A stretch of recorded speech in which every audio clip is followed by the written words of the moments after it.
ইংরেজি অক্ষর ডব্লিউ দিয়ে কিভাবে আমরা জাতীয় ফুল পদ্ম আঁকবো তা আমরা আজকে শিখব।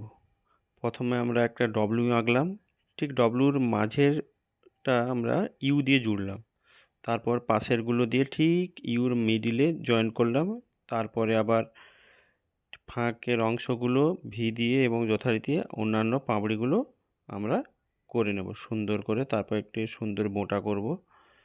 দেখো একটা পদ্ম হয়ে গেল। এইবার আমরা কালো স্কেচ দিয়ে পেন্সিলের রেখাগুলো সুন্দরভাবে ভরিয়ে দেব। দেখো কিভাবে সুন্দর করে পদ্ম তৈরি হয়ে যায়। দেখলে? তাহলে প্রথমে আমরা কি শিখলাম? প্রথমে আমরা একটা ডব্লিউ করব, ডব্লিউর মিডিলের মাঝের যে উঁচুটা আছে তা আমরা ইউ দিয়ে পূরণ করব, দিয়ে পাশের পাপড়িগুলো করব এবং যথারীতি নিচে দুটো পাপড়ি এবং বোঁটা আঁকবো এবং আঁকা শেষ হয়ে গেলে আমরা কেচ দিয়ে পূরণ করব। তারপর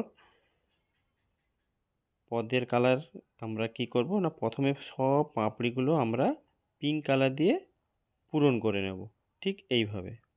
ঠিক আছে, দেখতেই পাচ্ছ পিঙ্ক কালার দিয়ে পূরণ করে নেব।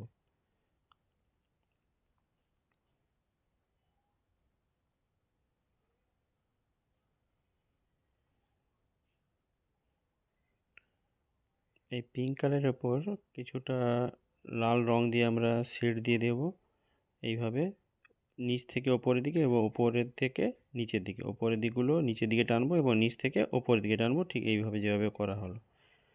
ঠিক আছে, এবার পদ্মে ওইগুলো আমরা কালো দিয়ে ভরিয়ে তারপরও ওখানে মিডিয়াম ইয়েলো দিয়ে পূরণ করে নেব।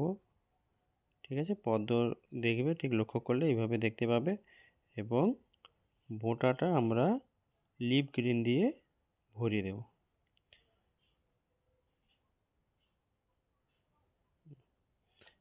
এরপরে পদ্ম কোথায় থাকে? জলে থাকে, একটু জলের কালার দিয়ে দিই, দেখতে ভালো লাগবে। ঠিক আছে, এইভাবে আমরা পদ্ম ফুল আঁকা শিখলাম। ছোটো ছোটো শিশুদের এইভাবে পদ্ম আঁকা শেখাবেন অভিভাবকরা, এবং যারা ছোটরা দেখছো এইভাবে